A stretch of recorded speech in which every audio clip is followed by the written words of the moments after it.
എല്ലാവർക്കും പുതിയ വീഡിയോയിലേക്ക് സ്വാഗതം. നമുക്ക് പപ്പടം വെച്ചിട്ട് ചമ്മന്തി ഉണ്ടാക്കിയാലോ? ഈ 2 പപ്പടം വറുത്തെടുക്കുക, അത് മാറ്റി വെക്കുക. തേങ്ങ ചിരവിയത്, 2 ഉണക്കമുളക് വറുത്തത്, കുറച്ച് കറിവേപ്പില, ചെറിയൊരു കഷ്ണം ഇഞ്ചി, ചെറിയൊരു കഷ്ണം പുളി, ഉപ്പ് ആവശ്യത്തിന്. ഇത് നമുക്ക് മിക്സിയുടെ ജാറിലിട്ടെടുക്കാം. ആദ്യം നമ്മൾ പപ്പടം പൊടിച്ചിട്ട് കൊടുക്കാം.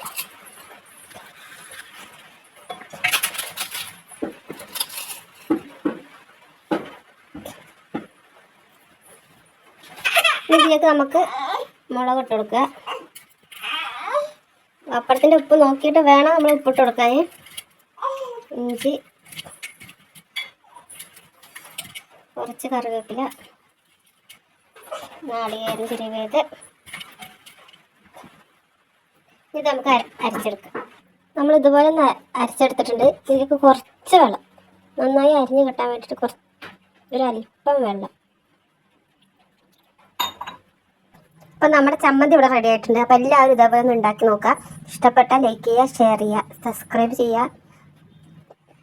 അപ്പോൾ അടുത്ത വീഡിയോയുമായി നമുക്ക് വീണ്ടും കാണാം.